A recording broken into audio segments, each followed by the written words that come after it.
Olá, meus amigos, um dia de muita paz para todos nós.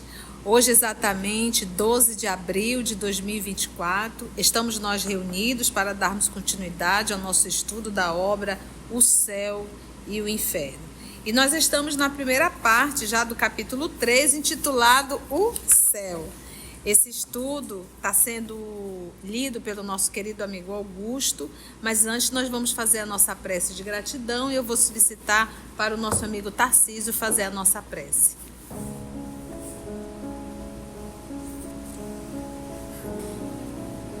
Amado Mestre Jesus,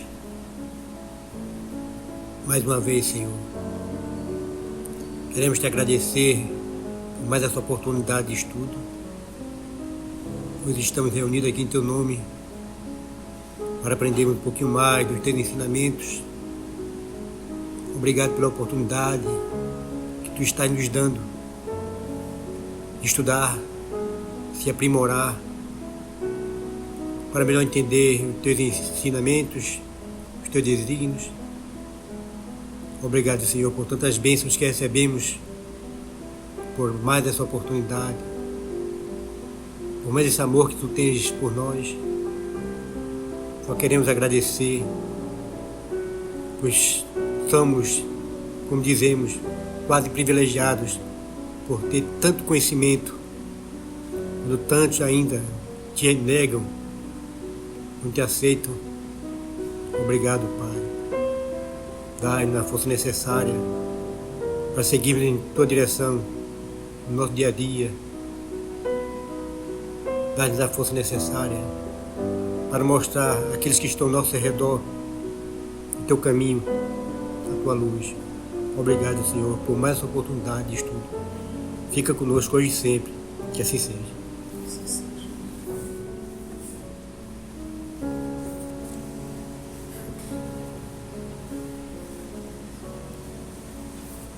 Então vamos lá, o nosso irmão Augusto vai nos sintonizar na obra, né, Augusto? E vamos dar continuidade. No nosso estudo passado, no item 6 e 7, o professor Allan Kardec ele nos explica que os espíritos eles são criados simples e ignorantes, mas dotados de aptidão para tudo conhecer e progredirem em virtude do livre-arbítrio, né? E que a felicidade está na razão direta do progresso realizado. E de dois espíritos, um pode não ser tão feliz quanto o outro, unicamente por não possuir o mesmo adiantamento intelectual e moral, sem que para isso precisem estar cada qual em lugar distinto, que mesmo juntos podem estar um em trevas, ao passo que o outro pode resplandecer, né? Ele nos coloca É uma condição psíquica, uma condição né, Augusto? psíquica. E no item 7 ele vem nos falar que o progresso nos espíritos é fruto do seu próprio trabalho, mas como são livres, trabalham pelo seu próprio adiantamento segundo a vontade de cada um, né? São eles os próprios autores da sua situação, seja feliz ou infeliz, né? E que a suprema felicidade só é partilhada pelos espíritos perfeitos ou pelos espíritos puros, né? Que só a consegue depois de ter progredido em inteligência e moralidade. E que raramente o progresso intelectual e moral marcham juntos, né? Ele nos coloca aqui, ele nos dá muito raro. Por isso que ele diz que por isso que se vê muitas vezes homens inteligentes e instruídos, mas pouco adiantados moralmente, e quando ele nos diz vice-versa também. Às vezes você vê uma pessoa que não tem na sua intelectualidade, mas tem uma conduta moral, um senso moral muito maior, né? E aí vamos para o item 8, certo? Isso, Vamos lá, vamos começar então. o item 8. Item 8. A encarnação é necessária ao duplo progresso moral e intelectual do espírito. Ao progresso intelectual, pela atividade obrigatória do trabalho. Ao progresso moral, pela necessidade que os homens têm uns dos outros. A vida social é a pedra de toque das boas ou más qualidades. A bondade, a maldade, a doçura, a violência, a benevolência, a caridade, o egoísmo, a avareza, o orgulho, a humildade, a sinceridade, a franqueza, a lealdade, a má-fé, a hipocrisia, em suma, tudo que constitui o homem de bem ou o homem perverso tem por móvel, por alvo e por estímulo as relações dos homens com os seus semelhantes. Para o homem que vivesse isolado, não haveria vícios nem virtudes. Se pelo isolamento ele se preserva do mal, por outro lado, o bem se anularia. Então, hipótese alguma, nesse parágrafo aqui, ele diz, a vida social é a pedra de toque das boas ou más qualidades. De repente, você acha que é um ser humano maravilhoso vivendo sozinho numa casa. Coloca mais um lá dentro e você vai descobrir que você não é tão maravilhoso assim. Não é verdade? Coloca mais dois, aí é que você vai descobrir que não é tão maravilhoso assim mesmo, né? Então, ou seja, é a vida social, é a convivência que vai mostrando exatamente os pontos que eu devo tratar em mim. Então, o que normalmente nós fazemos na vida social? Eu quero que o outro se modifique para que possa atender aos meus caprichos, aos meus desejos e à minha forma de viver. Quando a gente diz para o outro, mas tu só faz do jeito que tu quer, e aí a gente pode perguntar, e você queria que ele fizesse do jeito de quem? Do teu?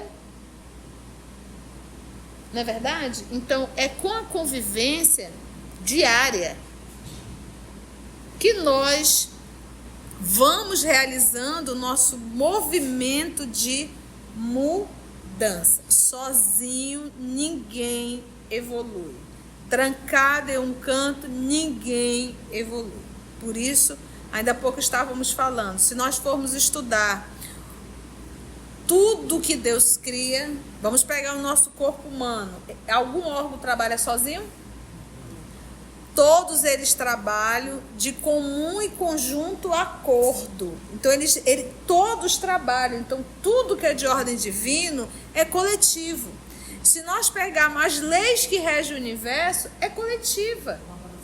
É uma colaboração. Então, por que eu, como ser humano, mas na condição de criação divina, acho que viver sozinho, que estar sozinho é a melhor forma de se viver? Não, não é a melhor forma de se viver.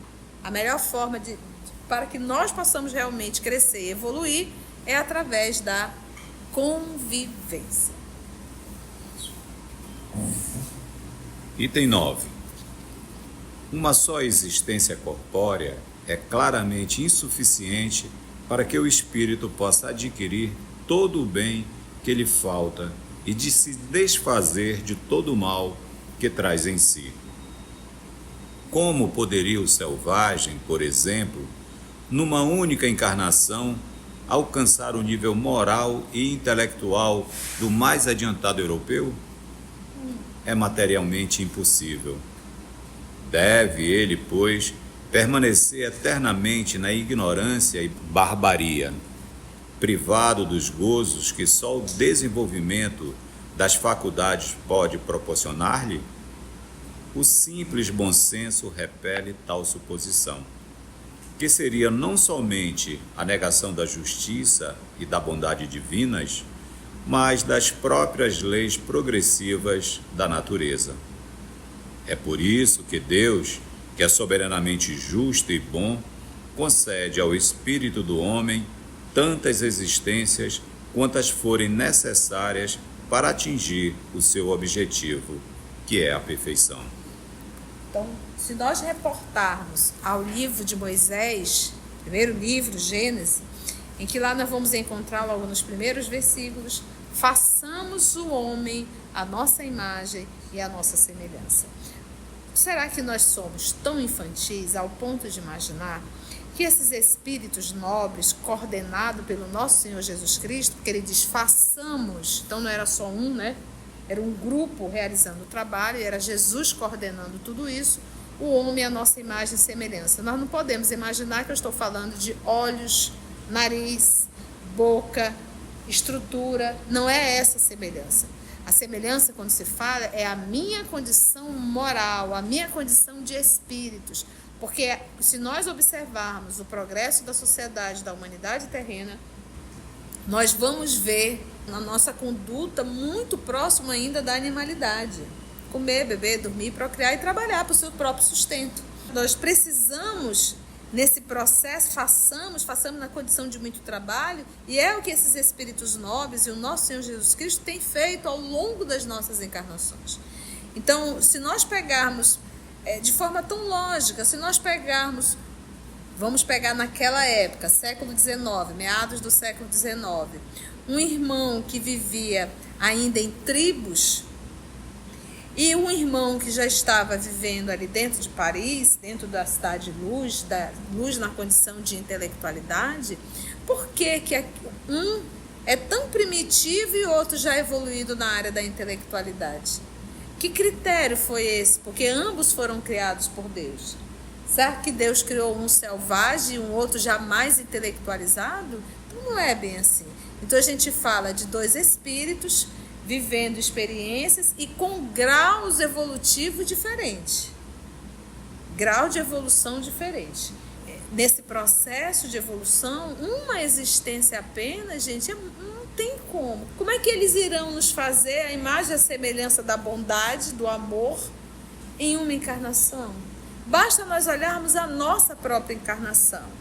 Eu estou com 52 anos, já sou a imagem e a semelhança de Jesus Cristo? Não. Alguém aqui é? Não. Quantas encarnações nós vamos precisar? Então você acha que em uma encarnação a gente vai conseguir? Eles irão? Claro que não, gente. Por mais que a gente seja uma pessoa religiosa, às vezes só o fato de nós nos orgulharmos de sermos religiosas e só de nós imaginarmos por sermos religiosos estaremos sendo recebidos pelo nosso Senhor, nós já caímos, porque isso é um movimento de pura vaidade.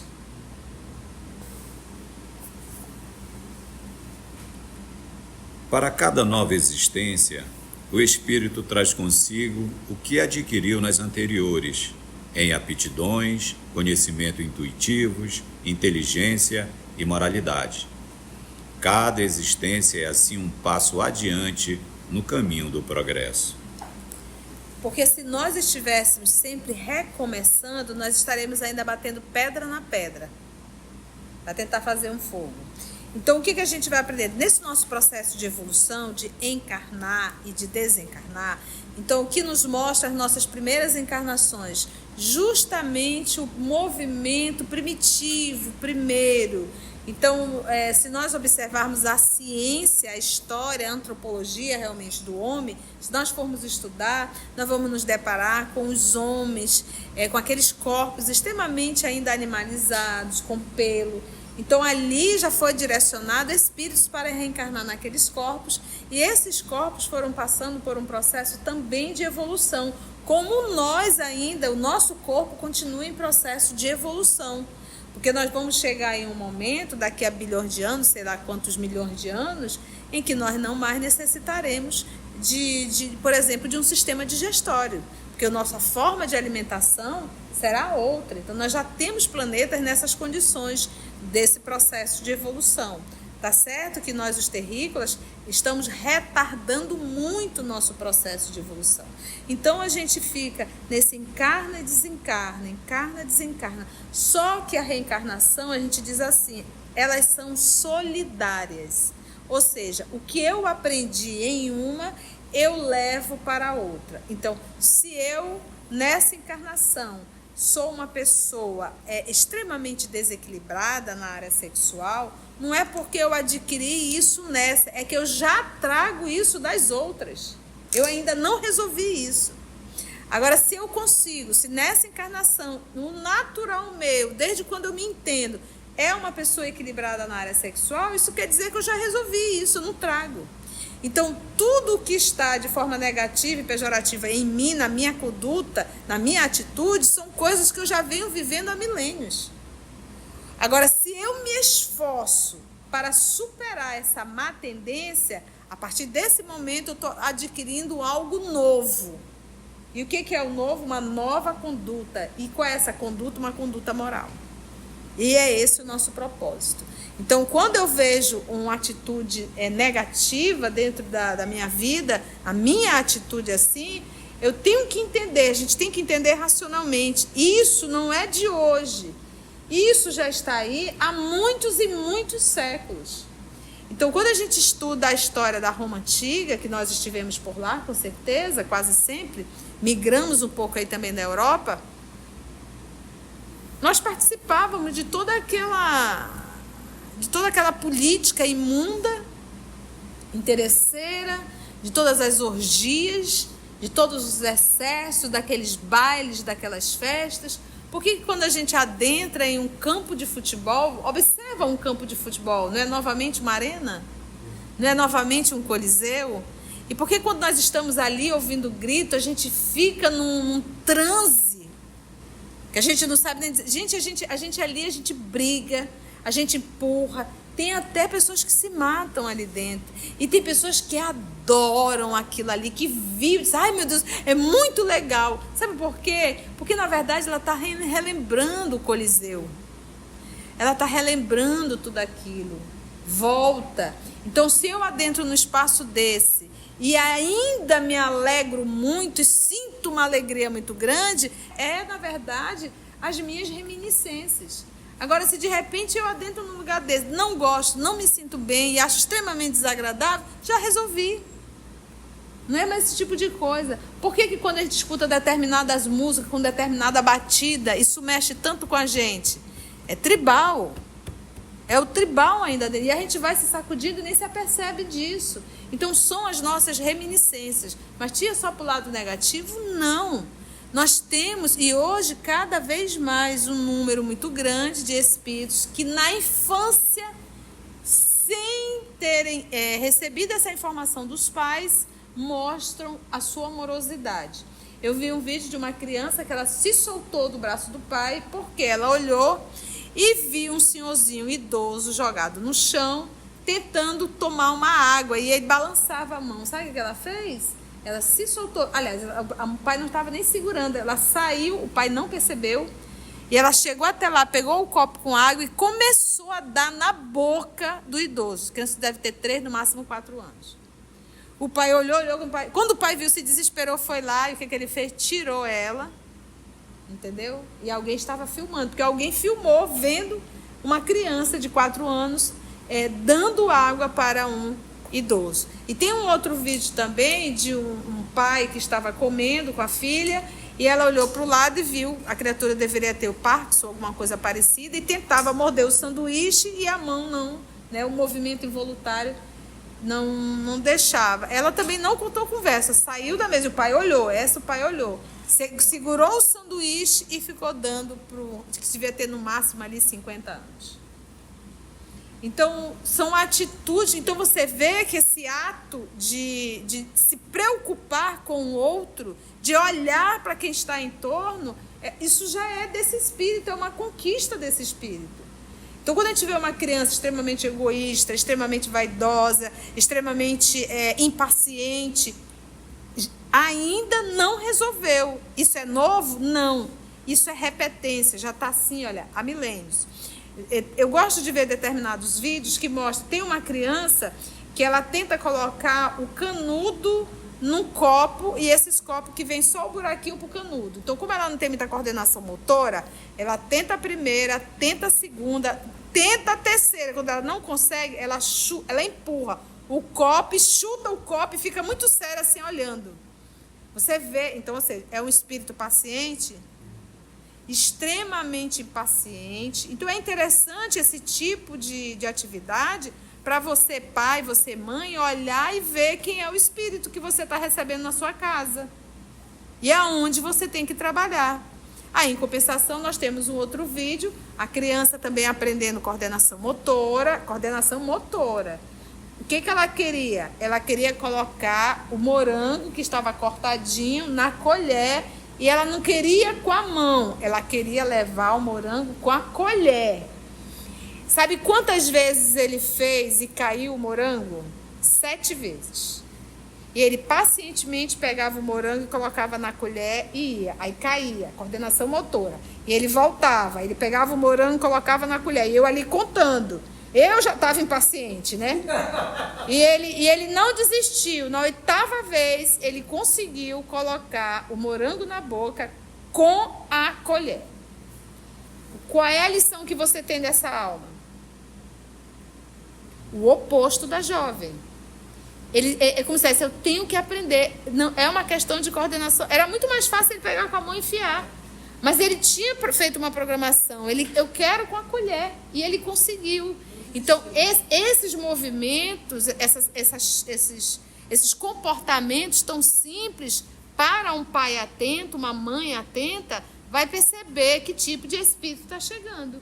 Então, muitas vezes, a gente coloca, inclusive, alguns testes, só para a gente se deparar e ver quem é esse ser humano e como nós devemos trabalhar. Eu estou rindo porque eu também vi um desses, era 2 crianças, 2 irmãos, uma menina e um menino. Tipo japonês, comendo com o hashimi. Comendo, e ele deixou tipo o hashishi, deixou cair, era tipo um ovo, e ele tentava pegar e ele não conseguia. E a irmãzinha comendo aqui. E ele tentando, ele não conseguia. Aí ela chegou uma hora que ela não aguentou, ela pegou, bateu assim, pô, aí botou dentro do prato para comer, porque ele não conseguia com a China pegar. Então ela, já sem a paciência dela, ela bateu e pegou e botou no prato dele para ele comer. 2 crianças. E eram crianças, assim, devia ter uns 3, 4 anos também. Para ver a impaciência dela, quer dizer, não era nem dele, ele estava tentando pegar. Mas aí a gente diz, de onde ela trouxe essa impaciência? Alguém, e não é só é o gesto. Que a gente vê, né? Parece um adulto. Né? Parece um adulto, então você vê que são coisas que traz. Da mesma forma, hoje gira uma criança, acho que deve ter 6 anos, talvez 6, 7 anos, anda com dificuldade na fala, e ele adora estudar o corpo humano, adora estudar o universo, as estrelas, as galáxias. Gente, com essa idade. A mãe algumas vezes criticada, e ela fez um vídeo, meu filho, pare, vamos brincar um pouco. Ele disse, eu quero continuar lendo esse livro, ele já sabe ler, inclusive em inglês. Aí pergunta, de onde ele traz isso? Então é por isso que o texto ele vai falar assim, olha, para cada nova existência o Espírito traz consigo o que adquiriu nas anteriores. Então a gente diz assim, seria tão bom se a gente lembrasse de quê? O que nos interessa a gente traz. Então, se nós estamos tendo dificuldade em uma atitude, no bem, não é porque nós esquecemos, é porque nós nunca conquistamos.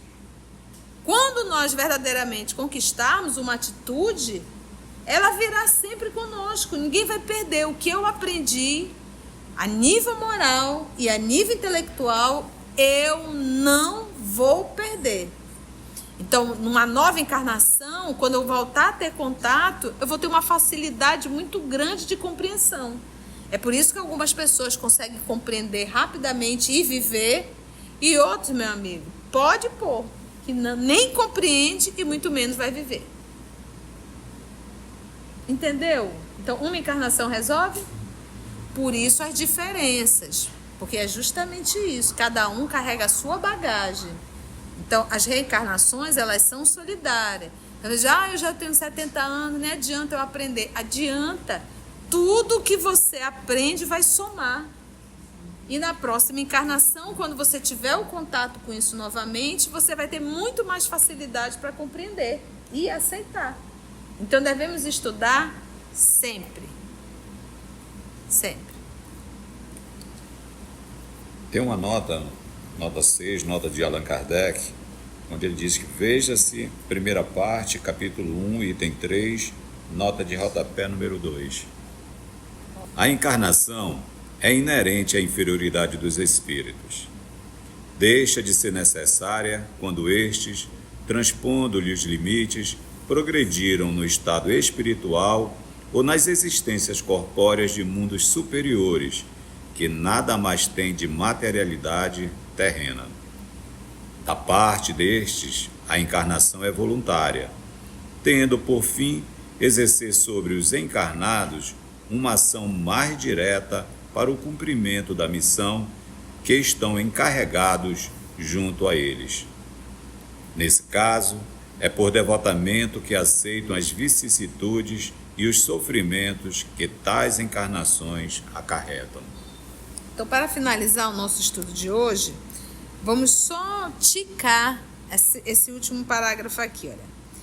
A encarnação é inerente ao quê? Afastada, próxima, ligada, o que é? Faz parte, colado.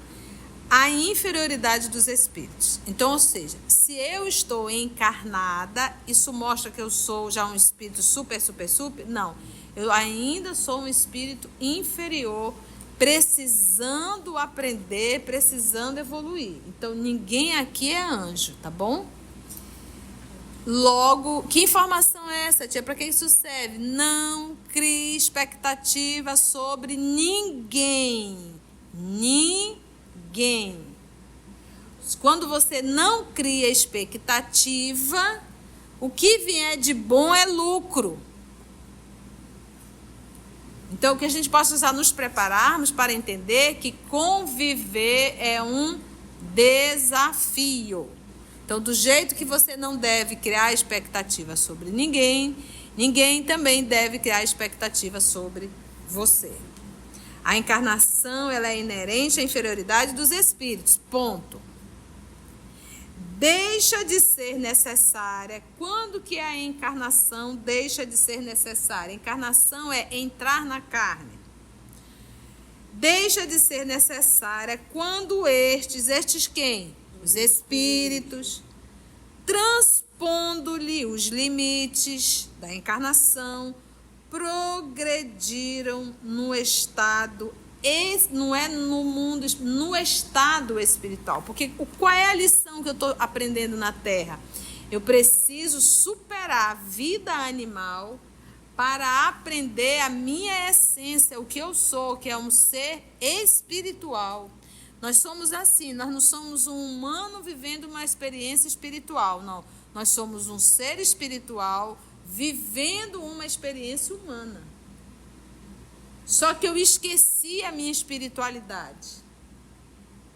E eu me identifiquei muito mais com a humanidade. Quando eu falo de humano, nós estamos no reino quê? Animal. Então, progredirem no estado espiritual ou nas existências corpóreas de mundos agora o quê? Superiores. Olha, nas existências corpóreas. Então, Júpiter é um mundo superior? Sim.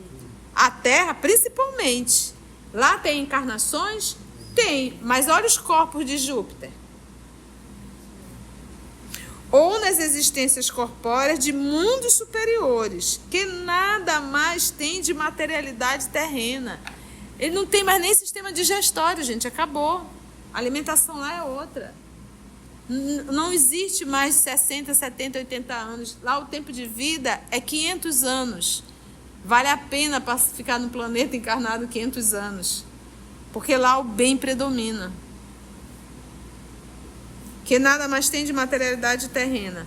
Aí, tia, onde é que a senhora ouviu falar de Júpiter? A Revista Espírita de 1858, que ainda não está no canal, porque na época nós estudávamos a obra, mas não gravávamos. Então, nós vamos agora finalizar mais uma obra e iremos adentrar com Revista Espírita, se Deus nos permitir.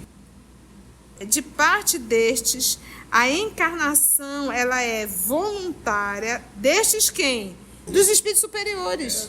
Desses espíritos superiores que já estão encarnados em mundos superiores. Ele diz, ela é voluntária, eles não são obrigados a encarnar. Tendo por fim exercer sobre os encarnados uma ação mais direta para o cumprimento da missão de que estão encarregados junto a eles. A eles quem? A nós, os espíritos inferiores, encarnados. Neste caso, quando eles vêm aqui, é por devotamento que aceitam as vicissitudes, ou seja, as mudanças e os sofrimentos que tais encarnações acarretam. Então, a gente tem aí, próximo da gente, o próprio Chico Xavier. Tivemos aí a nossa Alcione no livro Renúncia. E, acima de tudo, gente, o nosso Senhor Jesus Cristo. verdade? Vamos parar aí, olha tanto de informação na primeira parte do capítulo 3, intitulado O Céu. Então, para falar do céu, primeiro ele está falando do processo de evolução do Espírito. Foi bom, gente? Antes de orarmos em agradecimento, vamos ouvir algumas considerações da tia que destacamos neste estudo para a reflexão dos ensinamentos. Vamos aos destaques da tia? A vida social é a pedra de toque das boas ou más qualidades. De repente você acha que é um ser humano maravilhoso vivendo sozinho numa casa. Coloca mais um lá dentro e você vai descobrir que você não é tão maravilhoso assim. Então, o que normalmente nós fazemos na vida social? Eu quero que o outro se modifique para que possa atender aos meus caprichos, aos meus desejos e à minha forma de viver. É com a convivência diária que nós vamos realizando o nosso movimento de mudança. Sozinho ninguém evolui. Se nós reportarmos ao livro de Moisés, primeiro livro, Gênesis, em que lá nós vamos encontrar logo nos primeiros versículos, façamos o homem a nossa imagem e a nossa semelhança. Será que nós somos tão infantis ao ponto de imaginar que esses espíritos nobres, coordenados pelo nosso Senhor Jesus Cristo, porque ele diz façamos, então não era só um, né?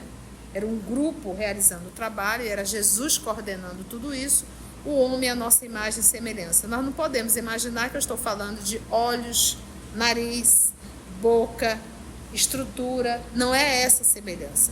A semelhança, quando se fala, é a minha condição moral, a minha condição de espíritos. Porque se nós observarmos o progresso da sociedade, da humanidade terrena, nós vamos ver na nossa conduta muito próximo ainda da animalidade. Comer, beber, dormir, procriar e trabalhar para o seu próprio sustento. Vamos pegar naquela época, século XIX, meados do século XIX, um irmão que vivia ainda em tribos e um irmão que já estava vivendo ali dentro de Paris, dentro da cidade de luz, da luz na condição de intelectualidade. Por que um é tão primitivo e o outro já evoluído na área da intelectualidade? Que critério foi esse? Porque ambos foram criados por Deus. Será que Deus criou um selvagem e um outro já mais intelectualizado? Então não é bem assim. Então a gente fala de dois espíritos vivendo experiências e com graus evolutivos diferentes. Grau de evolução diferente. Nesse processo de evolução, uma existência apenas, gente, não tem como. Como é que eles irão nos fazer a imagem e a semelhança da bondade, do amor, em uma encarnação? Basta nós olharmos a nossa própria encarnação. Por mais que a gente seja uma pessoa religiosa, às vezes só o fato de nós nos orgulharmos de sermos religiosas e só de nós imaginarmos por sermos religiosos estaremos sendo recebidos pelo nosso Senhor, nós já caímos, porque isso é um movimento de pura vaidade. Nós, os terrícolas, estamos retardando muito o nosso processo de evolução. Então a gente fica nesse encarna e desencarna, encarna e desencarna. Só que a reencarnação, a gente diz assim, elas são solidárias. Ou seja, o que eu aprendi em uma, eu levo para a outra. Então, se eu, nessa encarnação, sou uma pessoa extremamente desequilibrada na área sexual, não é porque eu adquiri isso nessa, é que eu já trago isso das outras. Eu ainda não resolvi isso. Agora, se eu consigo, se nessa encarnação, no natural meu, desde quando eu me entendo, é uma pessoa equilibrada na área sexual, isso quer dizer que eu já resolvi isso, eu não trago. Então, tudo o que está de forma negativa e pejorativa em mim, na minha conduta, na minha atitude, são coisas que eu já venho vivendo há milênios. Agora, se eu me esforço para superar essa má tendência, a partir desse momento eu estou adquirindo algo novo. E o que é o novo? Uma nova conduta. E qual é essa conduta? Uma conduta moral. E é esse o nosso propósito. Então, quando eu vejo uma atitude negativa dentro da minha vida, a minha atitude assim, eu tenho que entender, a gente tem que entender racionalmente. Isso não é de hoje. Isso já está aí há muitos e muitos séculos. Então, quando a gente estuda a história da Roma Antiga, que nós estivemos por lá, com certeza, quase sempre, migramos um pouco aí também da Europa, nós participávamos de toda aquela política imunda, interesseira, de todas as orgias, de todos os excessos, daqueles bailes, daquelas festas. Porque quando a gente adentra em um campo de futebol, observa um campo de futebol, não é novamente uma arena? Não é novamente um coliseu? Então, se eu adentro no espaço desse e ainda me alegro muito e sinto uma alegria muito grande, na verdade, as minhas reminiscências. Agora, se de repente eu adentro num lugar desse, não gosto, não me sinto bem e acho extremamente desagradável, já resolvi. Não é mais esse tipo de coisa. Por que quando a gente escuta determinadas músicas, com determinada batida, isso mexe tanto com a gente? É tribal. Quando nós verdadeiramente conquistarmos uma atitude, ela virá sempre conosco. Ninguém vai perder. O que eu aprendi a nível moral e a nível intelectual, eu não vou perder. Então, numa nova encarnação, quando eu voltar a ter contato, eu vou ter uma facilidade muito grande de compreensão. É por isso que algumas pessoas conseguem compreender rapidamente e viver, e outros, meu amigo, pode pôr, que nem compreende e muito menos vai viver. Entendeu? Então, uma encarnação resolve? Por isso as diferenças, porque é justamente isso, cada um carrega a sua bagagem. Então, as reencarnações, elas são solidárias. Eu já tenho 70 anos, nem adianta eu aprender. Adianta. Tudo que você aprende vai somar. E na próxima encarnação, quando você tiver o contato com isso novamente, você vai ter muito mais facilidade para compreender e aceitar. Então, devemos estudar sempre. Se eu estou encarnada, isso mostra que eu sou já um espírito super? Não. Eu ainda sou um espírito inferior, precisando aprender, precisando evoluir. Então, ninguém aqui é anjo, tá bom? Conviver é um desafio. Então, do jeito que você não deve criar expectativa sobre ninguém, ninguém também deve criar expectativa sobre você. A encarnação, ela é inerente à inferioridade dos espíritos, ponto. Qual é a lição que eu estou aprendendo na Terra? Eu preciso superar a vida animal para aprender a minha essência, o que eu sou, que é um ser espiritual. Nós somos assim, nós não somos um humano vivendo uma experiência espiritual, não. Nós somos um ser espiritual vivendo uma experiência humana. Só que eu esqueci a minha espiritualidade. E eu me identifiquei muito mais com a humanidade. Quando eu falo de humano, nós estamos no reino o quê? Animal. Se você chegou até aqui o final, deixa seu comentário. É muito importante a gente poder ler o teu comentário. Não esqueça de curtir para que possa divulgar a página. Dá o seu like, né? E, se possível, faça a sua inscrição no nosso canal e toca o sininho. Porque quando você toca o sininho, o YouTube avisa para você quando o EOS publicar um novo estudo. Então, receba um grande abraço da família EOS Manaus.